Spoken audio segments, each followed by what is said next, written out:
email requests today on Let's Cook.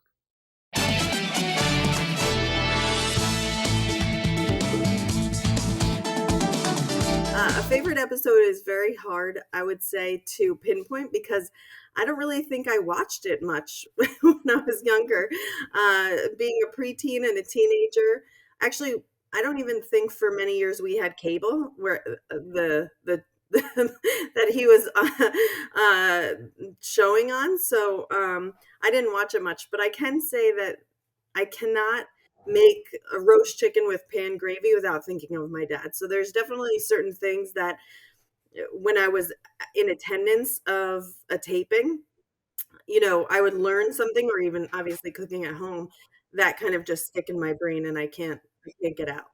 He was also a teacher, so it was kind of a mix between a cooking show and a teaching show.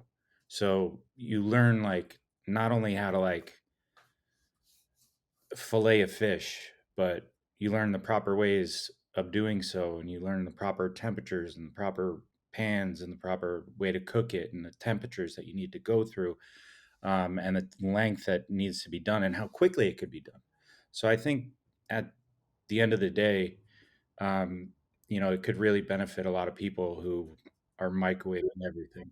My dad didn't really love recipes that much, but he loved food and he knew basic recipes. I can't say that I learned a lot about food from the show.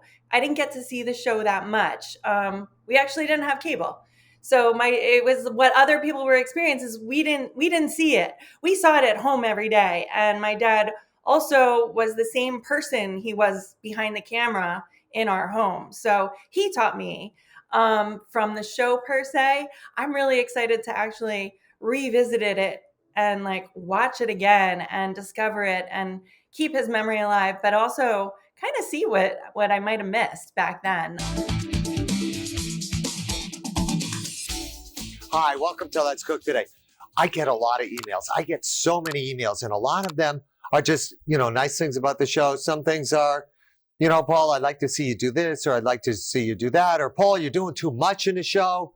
I love them all, but I do get a lot of requests for recipes. So today we're dedicating today's show to those email requests, and I picked an eclectic bunch of different restaurants. We're kind of going, not restaurants, but recipe requests, and we're kind of going across the board a little bit here. The first one that I'm going to make today is an egg drop soup, and we got this recipe request from Jacqueline, where, hi, Paul, if possible, can you email me a recipe for the egg drop soup? Jacqueline, I'm not going to email you the recipe. I'm going to show you how to make it because it's such a simple soup to make. Now, to make this soup, I have a little chicken stock that I'm bringing up to a simmer here. I've actually had simmering. And what I've done with this chicken stock right here is I've flavored it with a little bit of ginger and garlic, and I left it whole. So I'm just going to remove this ginger and garlic that's in here that's nice and whole. We already have the flavor in there, but we don't want to serve the soup with the ginger and garlic in there. So I'm just going to remove this. Then we're going to flavor this and make it into an egg drop soup. It's such an easy soup to make. Just want to make sure I get them all out of here. It's a good idea when you put them in to count them. And then you'll know how many cloves of garlic you put in here or how many slivers you have here. But I don't mind. Okay, I think that's about it. Good. Beautiful. Now, well, no, there's two more there. They got away. It's kind of like finding the soap in the bathtub, It's just sometimes you get it, sometimes you don't. It slips away on you here. Oh, here it is. I'm going to get this. Got it. Good. Now, we have that removed. Now what we're going to do is we're going to take a little bit of cornstarch here, and we're going to dissolve this with water. And then we're going to slightly thicken this. So I'm just going to take my cornstarch here and slightly thicken this, just so that I get a nice glossy thickness to it. Just want a little bit of body here, almost where it's a consistency of, let's say, skim milk or 2% milk. Not skim milk, but about 2% milk. Just want a little thickness here. Great. Going to let that cook off for a little bit. That has to simmer a little bit. Now, to flavor this, I have some eggs right here. Along with my eggs, I'm going to put in a little bit of regular peanut oil, a little bit of sesame oil, a little bit of soy sauce. We're going to beat this all together Beautiful. Turn down our soup so it's barely simmering now. Just need our soup barely simmering here. Beautiful. Doesn't that look great? I'm going to shut this off now just for a second. Then all I'm going to do is with my egg, I just take and I drip it through this way. Beautiful. That's my egg drop soup. Now, we need a nice garnish for this. I have some shiitake mushrooms here that I already blanched in 350-degree oil. I'm going to drop these back into the oil again. Then, along with those shiitake mushrooms, I'm also going to fry some spinach. So let me just drop this spinach in there. Now the spinach is going to come up very quickly and it's going to turn bright green and we're going to cook it just so it's nice and crisp. And I have some paper towels here that I'm going to put these on too. So let's, we want to make sure that the spinach totally fries through before we remove it because we don't want limp spinach in here. Let your spinach fry. You know your spinach is done frying when it really stops making that sizzling sound. That means a lot of the water is already cooked out of it. So let's see here. Okay, good. Not crispy enough yet. You want to make sure that it's nice and crispy. You hear how the water is still coming out of the spinach? Let me just give that another second there. While I give that a second, I'm going to go ahead and start to dish up my egg drop soup right here. Beautiful. You see how the egg kind of swims in there? Oh, absolutely gorgeous. And the egg is totally cooked now too. And you don't have to season this with the salt because you have the sesame oil, plus you also have the soy sauce going into this. So we'll ladle our soup in here, and I think our garnishes are just about done here. So let's see here. Okay, first of all, the shiitake mushrooms, yeah, they're good to come out. I can feel with the that they're nice and crisp here, so I'll just take these right here. Then we'll get our spinach out as well. Let that drain on absorbent paper toweling. Now, the reason I'm frying the spinach here is simply to give it a little bit of a different texture.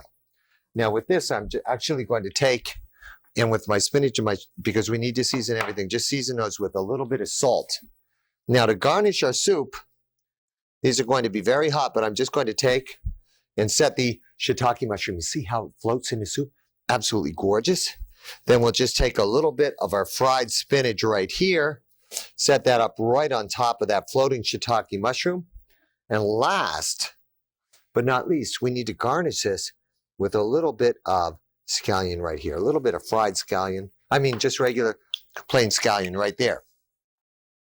Jacqueline, that's your egg drop soup. So easy. You can see that it only takes about 6 minutes to make, takes about another 10 minutes to get all your prep work ready. 15 minutes, you can have a delicious egg drop soup. We're going to take a little break, and then when we come back, we have more email requests that we're doing today on Let's Cook. Don't go anywhere. We'll be right back. Hi, welcome back to Let's Cook, where we are doing email requests today. Now, we did the wonderful egg drop soup for Jacqueline, but now, you know, I did a show with Lynn Doyle, and it was a holiday special at her house, and I made some food, and she also made some great food. And one thing that she did was she did a crab, I guess you would call it a crab bake or crab casserole, which was absolutely great. And this is just one request that I got for the recipe. I mean, I got a slew of them, but Jerry wrote and he said, Christmas show, what were Lynn's ingredients for that crab bake? So Lynn, you know, Lynn Doyle of It's Your Call, she does a lot of, she's from Maryland. She does a lot of crab cakes and crab bakes, or the crab cake casserole. So that's what we're doing today, because basically it's a crab cake, but it's cooked or baked in the oven. So to make this, all I'm going to do is I have some crab meat right here. I'm going to take this crab meat right here, and I picked out the really nice pieces. I saved them. I'm going to add some Old Bay seasoning to this. Then I have a little bit of chopped parsley we're going to put in here. I also have, Lynn didn't do this, but I'm going to add just a little bit of heavy cream into this. A little bit of mustard too is good in this too. I'm not using it today. Then I'm going to take my eggs just to bind this a little bit of egg here. We beat this up. Add the egg into this. Then also to help bind it, I'm going to take a little bit of fresh breadcrumb here, no brown. Add a little bit of breadcrumb to this. And all we do is we mix this up so that it's going to have the consistency of tuna fish. Absolutely great. Can't wait to eat this. Now, to make this, we're going to cook this in a casserole. So I have my casserole right here. So it doesn't stick. We're going to spray this with a little bit of olive oil. This is going to come off right here. We put this down right here. This goes right into your casserole. See how fast it is to make this? Absolutely fantastic. You want it to be a little loose. You want it to be nice and moist. We're going to pat this down this way. Now, I told you that I saved some of the nicer. I mean, when Lynn made hers, she used all lump crab meat. But I have some nice pieces of lump right here. So I'm just going to take these so when people take a serving of this, they get the nice lump as well as a shredded crab. It's a little expensive to make it all with lump. So we put this right on top here. Press that down in. Then I'm going to take a little bit of cheese here, some grated cheese, with some breadcrumbs, a little bit of melted butter. Mix this together here. Add a splash of Old Bay to this. Parsley if you'd like. Mix this together, and then I need a little bit more breadcrumb in here. Actually, I need the rest of this. Perfect. Just want to have a nice crumbly topping here so that it stays moist, and the butter is going to help to brown it. It's also going to enrich the dish. Take this. Now, Lynn never did this. She left hers totally exposed, but I'm going to do a little bit of the breadcrumb topping here on top. Spread this around.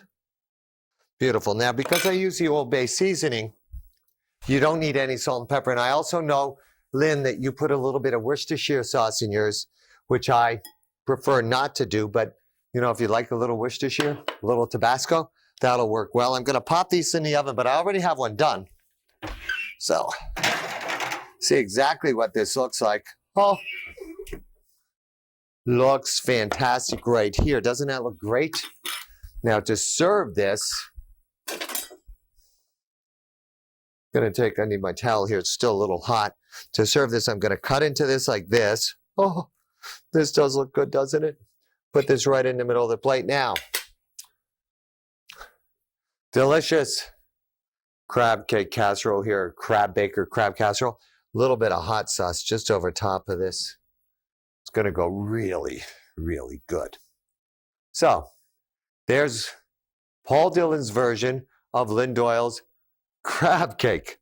We're going to take a little break right now, and then when we come back, we have another email request that I know you don't want to miss. So don't go anywhere. We'll be right back. Okay, it's Stephanie's turn. That is for her email request. So Stephanie sent me an email, and she said, Paul, I love your show, and I was wondering if you have a recipe for white chili. Stephanie. Well, Stephanie, I definitely do. And we're going to make white chili today. And to make the white chili, ingredients are very simple. When we talk about white, we're talking about white beans instead of red kidney beans.